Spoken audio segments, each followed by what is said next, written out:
let's move on. Okay. Baker Mayfield. Part 2, Electric has Boogaloo. spoken out a little bit more about the Cleveland Browns nonsense.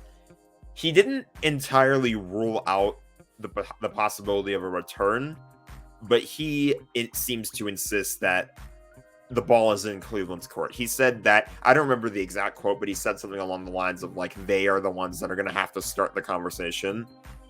Baker truly believes his time in Cleveland's done. He doesn't think the team wants him anymore. And he's saying, basically, like, if you guys still want me, say something. Otherwise, I'm not going to play for you guys at all. All right, I'm going to do a visual representation of how the Browns are playing this. This is the Cleveland Browns, like, right now. Baker Mayfield is trying to make the final turn. And he's trying to make the final turn. He's almost there. And then this is what the Cleveland Browns are doing right now.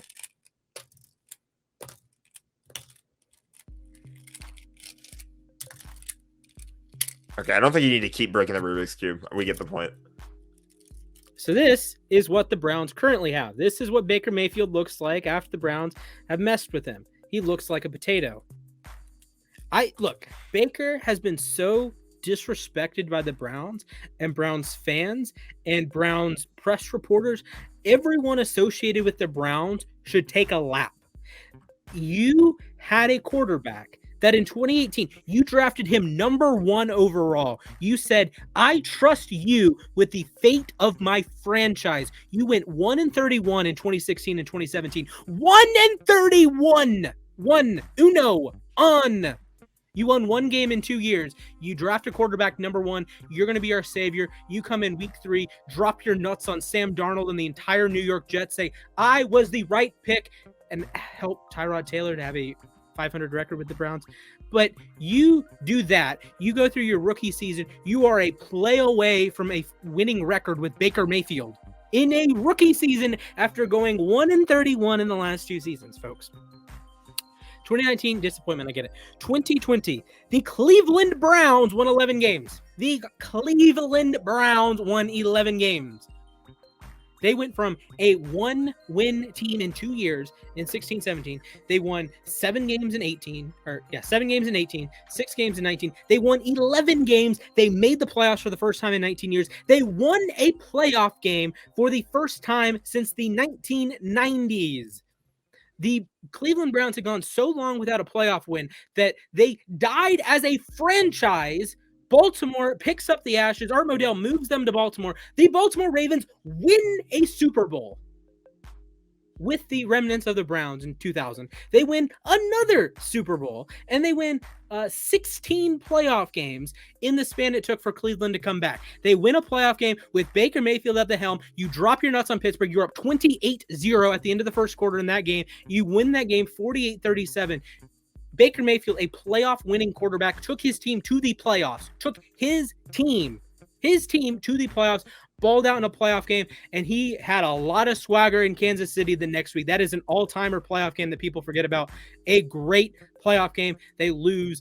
You get the weird Chad Henne nonsense at the end, and then they enter this season, and it's like, okay, well, Baker had a crazy good game against Kansas City to open the season, but you don't remember because he got hit on the very last play of the game, the last meaningful play of the game. He threw an interception. Oh, Baker sucks. Baker blew the game. Lick my balls. He had an unreal game, and he got hit as he threw, and it was all unraveled from there. He got hurt on that play, and the whole season, Baker Mayfield played 15 games. He went out week in, week out, for the Cleveland Browns, for your fans, for First Energy Stadium, for the owners, for the coaches. He went out and played his heart out. I know he wasn't good. I know he had the issues, but he put his heart and soul into the city of Cleveland. And as a Cavs fan and as an honorary Redacteds fan, I am ashamed that I share a fan base with people that have forgotten how good Baker Mayfield was at the end of 2020, how good he was in that playoff game, how good he was against Kansas City both times. You forget about it. He was very good in both of those games. He was excellent against Pittsburgh in the playoffs. You beat Pittsburgh at Pittsburgh in the playoffs. Hello, that is something to hang your hat on. Baker Mayfield went toe-to-toe down this stretch of the 2020 season and balled out to make the playoffs in the biggest play for the Cleveland Browns since they were a franchise, or since they came back into the NFL in 1999. The biggest play. What was the call? You have an all-pro caliber running back. You have another all-pro caliber running back. You have these all receivers. No, it was called Maserati. It was a Baker Mayfield quarterback run. He's not Lamar Jackson. He's not Kyler Murray. It was a Baker Mayfield designed run to put the Browns in the playoffs for the first time in 18 years. And guess what? Baker freaking Mayfield did the thing. He did the thing, and the Browns made the playoffs. And it was all thrown away within 15 months. They said, nope, we're going to go trade 3 first-round picks for a guy that we aren't even sure is going to play football this year. And it's just asinine that the Browns just essentially punted Baker Mayfield out of the door when he's I don't want to say a stud. I don't want to say a superstar. I was talking about him as a top 10 quarterback entering last season. And then he has a great game against Kansas City, and then he gets injured. And yes, the injuries, I get it. And yes, Deshaun Watson is unbelievable quarterback. The last time I saw him, he was the best quarterback in the AFC. I don't care about Patrick Mahomes for this. Deshaun Watson was the best quarterback in the AFC in 2020. And I get it. But then you just throw away Baker Mayfield. Why? You had a perfectly competent quarterback. This is why the Browns stay the Browns. This is why Juju should not have been raked over the coals as much as he was a couple years ago. The Browns is the Browns. Yes, the Browns is the Browns because the Browns do these stupid things, and it annoys the living hell out of me that they wasted a good quarterback. Baker Mayfield's a top 20 quarterback in all honesty. Yeah, he was injured, but you look at the last 8 games he was healthy. At the end of 2020, he was the number 2 graded quarterback behind Aaron Rodgers. Aaron Rodgers was MVP, probably should have been unanimous MVP, had the second best pass rating in the history of the sport, and number 2 is Baker Mayfield. For a half season. This isn't like, Sam Darnold at the end of 2018, or this isn't like Lamar Jackson at the end of 2018, or Lamar Jackson at the beginning of 2021 that I love that 3-week stretch. For half a season, Baker Mayfield was a top 5 quarterback in the NFL. He led his team to the playoffs. He led the Cleveland Browns to the playoffs. He led the Cleveland Browns to a playoff victory on the road at Heinz Field. The Browns scored 48 points that day. You know how many great, elite, all-time quarterbacks didn't score 48 points in a playoff game, didn't score 40 in a playoff game? There's a lot of them. There's a lot of quarterbacks that have limited playoff success. Baker Mayfield has a playoff win. Kyler Murray doesn't have a playoff win. Lamar Jackson only has 1. If you want to talk about, Dak Prescott has 1. Derek Carr has 0. I get it that you have the shiny new toy in Deshaun Watson, which that's a whole nother topic, that you pay a guy $46 million a year. You don't even know if he's going to play for you. That's a whole other can of worms. But I think it's just, this is why the Cleveland Browns don't have a Super Bowl. This is why they've never been to a Super Bowl. This is why they haven't been to an AFC title game since the 80s. This is why they don't this is why there was a 50-year drought in the city of Cleveland. Now, the redacteds had some things to do with that. But there's a reason that the Cleveland Browns haven't been successful in anything, because they see success and they hit it with a baseball bat. They see success and they turn it into a mangled Rubik's Cube. So it blows my mind. It's almost like a Steelers fan or a Ravens fan or a Bengals fan runs the Browns.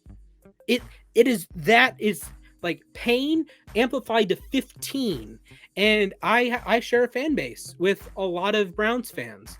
And it's sad to see how quickly they turned on Baker. It's sad to see how quickly they embraced Deshaun Watson. Now, I respect them for embracing their quarterback. I don't respect them for embracing what their quarterback did. But okay, but they just threw Baker Mayfield in the trash.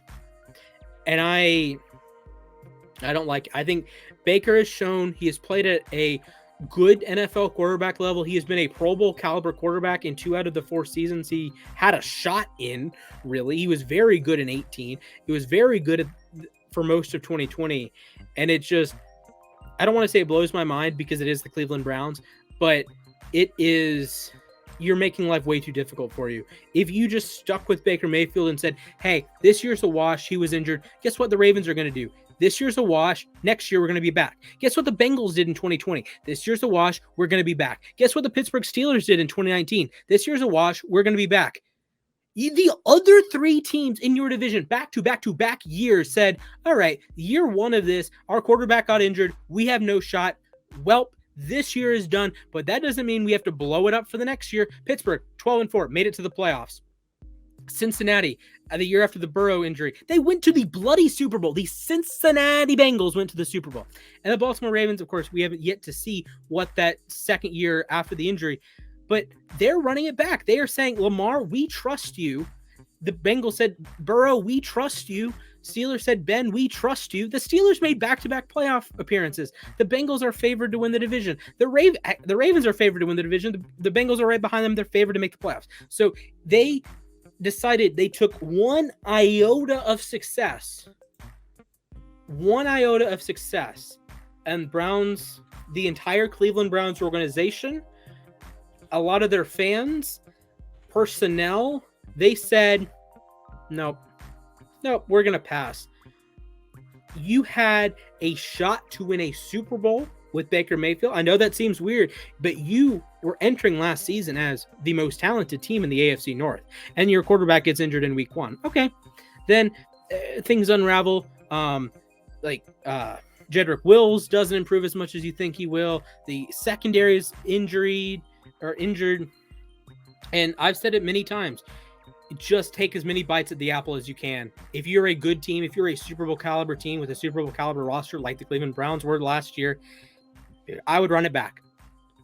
I want, if you're the Browns in that situation, you pay Baker Mayfield, you get him on the 5th-year option, you pay Baker Mayfield, and you say, we have a shot to win a Super Bowl every year for the next 6 years. Something like that, as long as you're retooling the roster, right? And this is what I think with Baltimore, what I think with Dallas, what I think with Green Bay, what I think with all these teams that haven't won a ring in a while or haven't been to a Super Bowl in a while.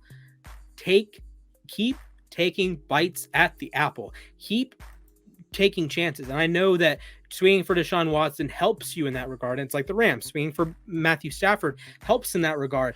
But you know what? The Rams are actually a perfect example of this, actually, too, because they went to a Super Bowl in 2018 and they didn't win. And like you said, they kept taking bites at the apple. 2019, Jalen Ramsey. 2020 was, what did they do in 2020? I feel like they made one splash move in 2020.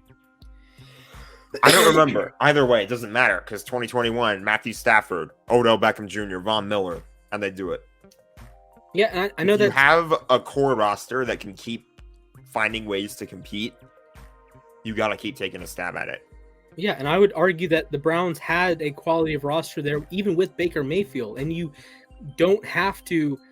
Look, let's be real here. Losing 3 first-round picks in exchange for Deshaun Watson, that's not exactly a winning trade for Cleveland. I don't really care if Watson is an upgrade over Cleveland or over Baker, but you just